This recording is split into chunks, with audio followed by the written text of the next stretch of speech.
Bienvenidos a Fuera de Plano, un podcast de historias con historia.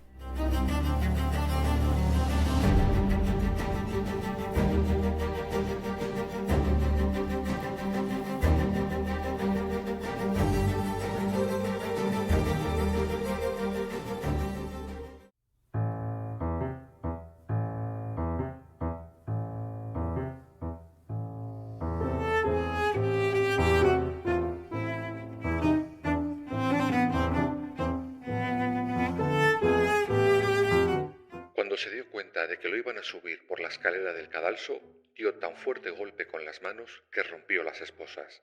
Se tiró sobre el ayudante del batallón para arrancarle la espada, que llegó a agarrar, pero no pudo quedarse con ella, porque el ayudante no se intimidó y supo resistir.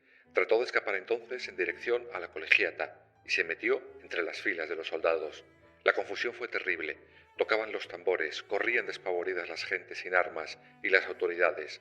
Los sacerdotes y el verdugo se quedaron como paralizados. Por fin, los voluntarios realistas pudieron sujetarlo y lo colocaron en el mismo sitio donde estaba cuando rompió las esposas, esto es, junto a la escalera de la horca. Se dio la última orden y quedó colgado con tanta violencia que una de las alpargatas fue a parar a 200 pasos de lejos, por encima de las gentes, y se quedó, al momento, tan negro como un carbón. Este es el relato de cómo un héroe popular acaba siendo ajusticiado por la orden de un rey infame, cruel y vengativo. El héroe Juan Martín Díez, el empecinado. El rey no podía ser otro que Fernando VII. Aquel 19 de agosto de 1825, el héroe sucumbía por culpa del rey al que tanto había ayudado.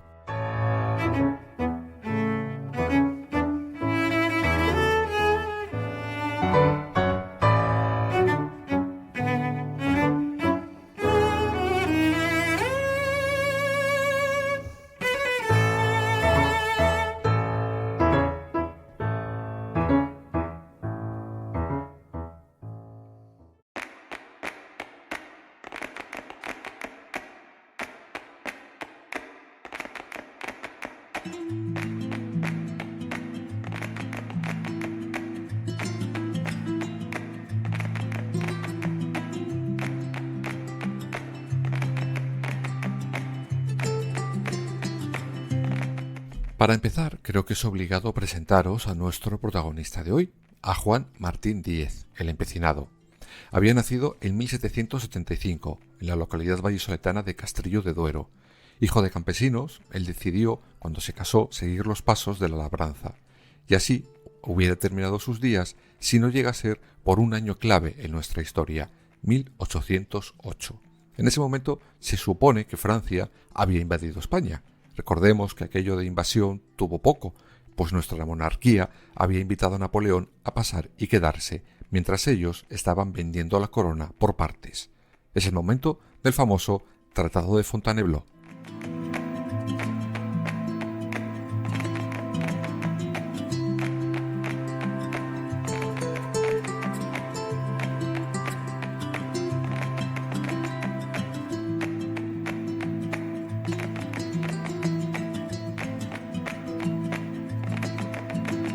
Recordaréis, en el capítulo de la temporada pasada, del verdadero 2 de mayo, Carlos IV y su hijo, el infame Fernando VII, habían acordado con Napoleón que ambos irían a por Portugal, pues nuestro vecino era amigo y socio comercial de los ingleses. Y para ello, nuestros maravillosos monarcas dejan pasar, sin problema, a las tropas francesas. Y se quedan. Y Fernando VII ordena que nadie mueva un solo dedo contra los franceses, pasara lo que pasara. Un año después del Tratado de Fontainebleau y después de que el infame le quitara la corona a su padre con el motín de Aranjuez, ambos serán llamados al orden y obligados a ceder la corona al hermano de Napoleón en las abdicaciones de Bayona. Pues bien, este es el caldo de cultivo de aquellos años en los que nuestro protagonista de hoy decide poner pie en pared y luchar contra los franceses. Claro, él pensaba como la mayoría de españoles, de clases bajas, que estábamos siendo invadidos. Esa era la versión oficial, aunque según cuenta la historia hubo un hecho muy concreto que hizo que el labrador Juan Martín se convirtiera en el empecinado.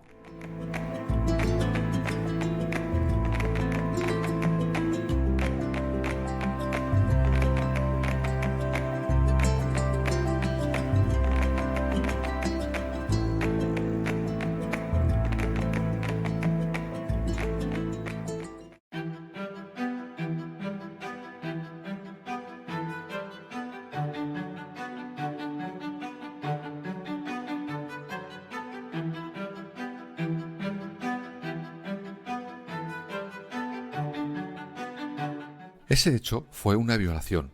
En el pueblo donde vivía con su mujer, Fuentecén, en Burgos, una muchacha es violada por un soldado francés.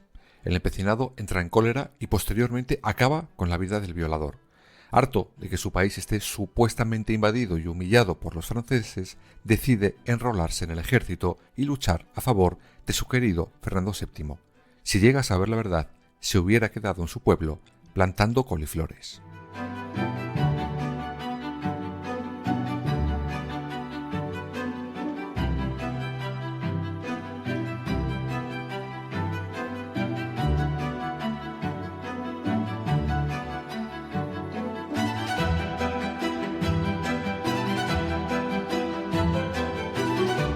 Lo cierto es que, según cuenta la historia, Juan Martín no era la primera vez que guerreaba. Se supone que años antes había participado en las batallas del Rosellón y que no tenía demasiado buen recuerdo de las tropas francesas.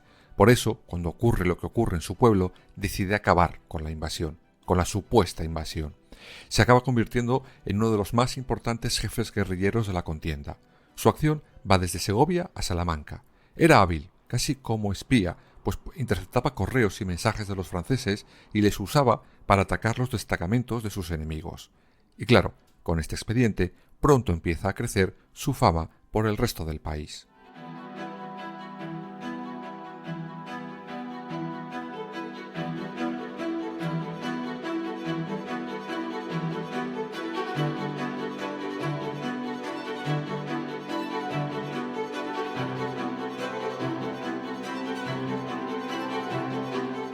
Acaba llevando las acciones entre Madrid y Zaragoza contra el supuesto invasor.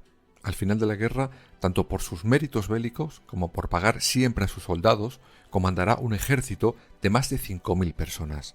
Como os podréis imaginar, José I Bonaparte estaba deseando acabar con él. Incluso le amenaza con detener y matar a su familia, pero jamás conseguirá atraparle. Pero el empecinado también tenía enemigos dentro de los mismos españolitos.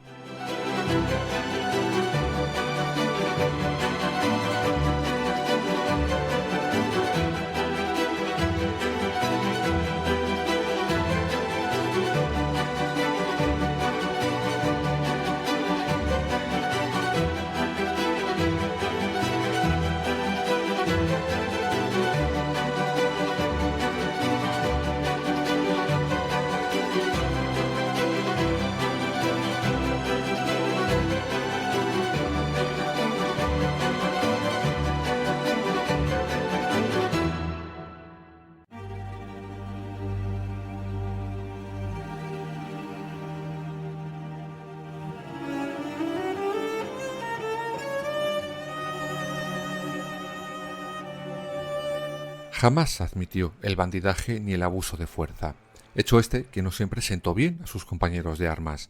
De hecho, tuvo que sofocar varios motines dentro de sus filas. En resumen, el empecinado era un héroe para buena parte del país, pero también le miraban con envidia los que querían ser como él, pero no llegaban ni a ser su sombra.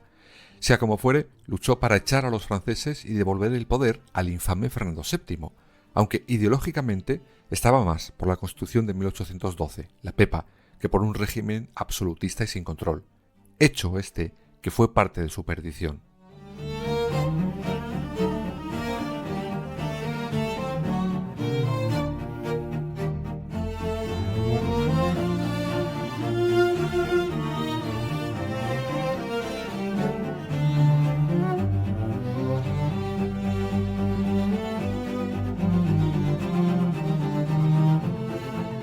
Juan Martín era un liberal convencido, y como ya vimos la temporada pasada, cuando el infame regresa de sus vacaciones simuladas como un secuestro por parte de Napoleón, lo de acatar la Constitución no entraba en sus planes. Cuando Fernando VII regresa, no es nada generoso y agradecido con todos los que se habían partido la cara por él. Entre ellos está nuestro protagonista de hoy. Qué sorpresa, ¿no? ¿Fernando VII egoísta? No, no me lo creo. La historia debe de estar mal.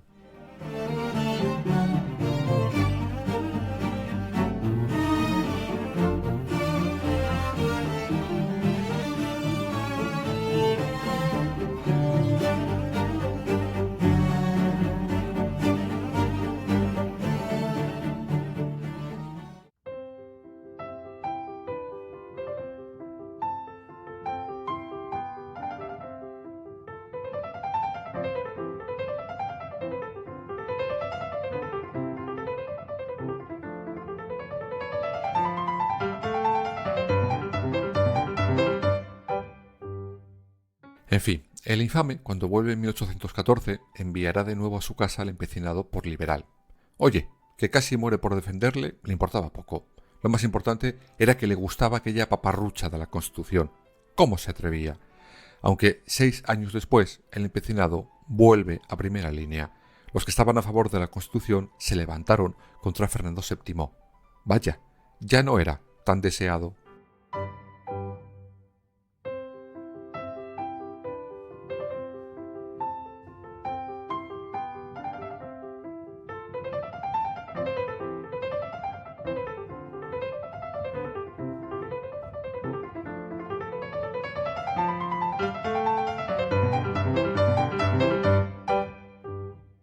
El general Riego la Cabeza se levanta contra el absolutismo y se llega al trienio liberal, desde 1820 a 1823.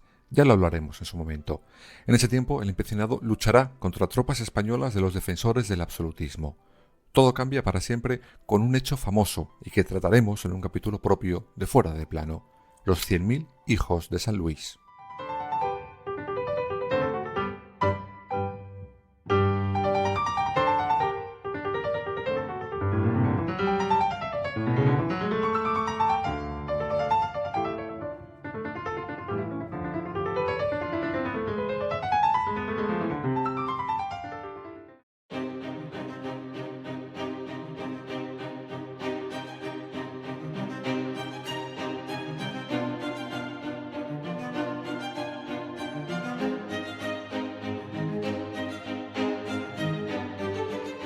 En resumen, con esto Fernando VII reinstauraba el absolutismo más radical.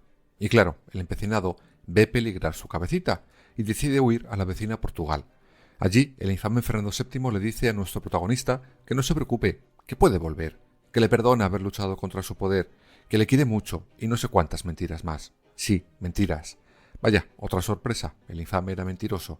Y era mentira porque cuando regresa, él y otros 60 compañeros suyos son detenidos en Olmos de Peñafiel en noviembre de 1823.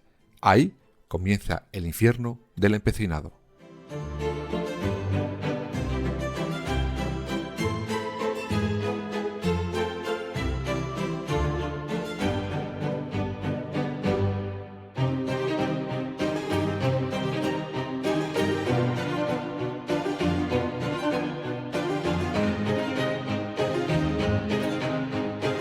Desde ahí será llevado a la vecina localidad de Roa, en Burgos.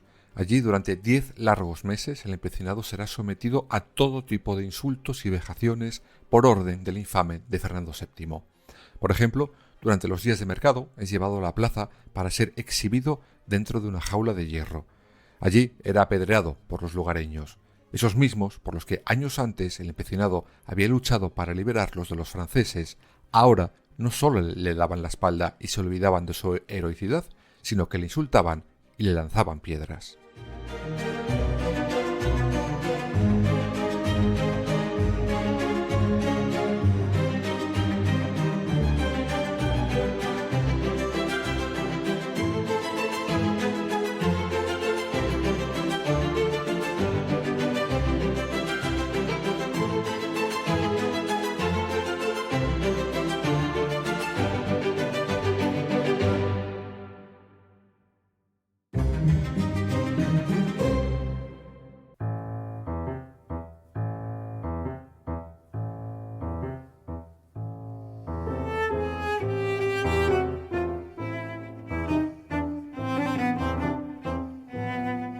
Pero Fernando VII se cansa de hacer pasar al empecinado como su muñeco de feria y decide acabar para siempre con él.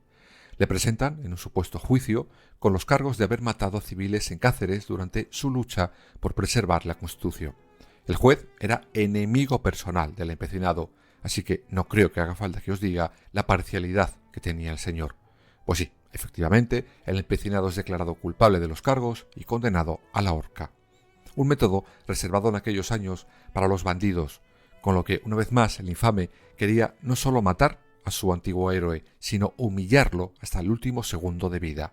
El empecinado lo entendió y preguntó: ¿no hay balas en España para fusilar a un general?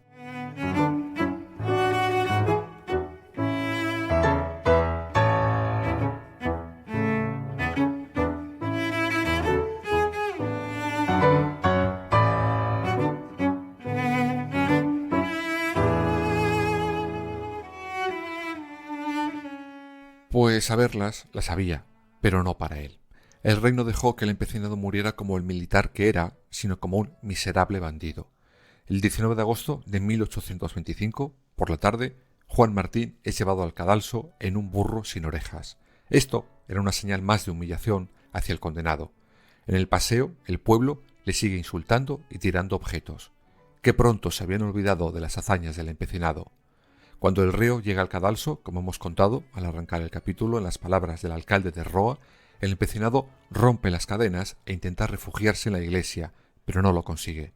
Los soldados le cogen de nuevo y para evitar nuevos intentos de huida y para acabar de denigrarle, le atan una soga al cuello y lo arrastran. Después de eso, sin más ceremonia, le cuelgan. Y así acaba su vida el héroe Juan Martín, el empecinado.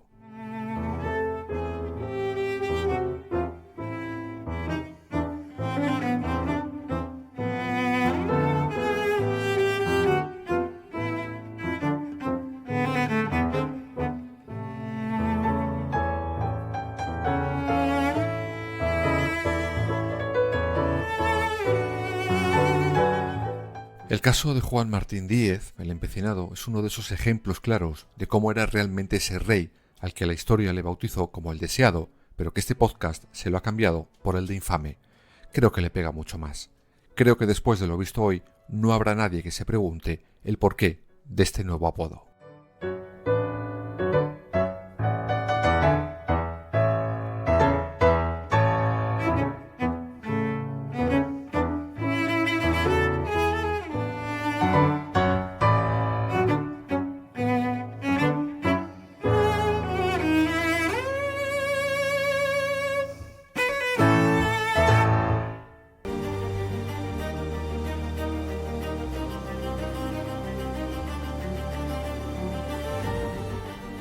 Fuera de plano. Suscríbete en las principales plataformas y síguenos en nuestras redes sociales, Instagram, Twitter y Facebook.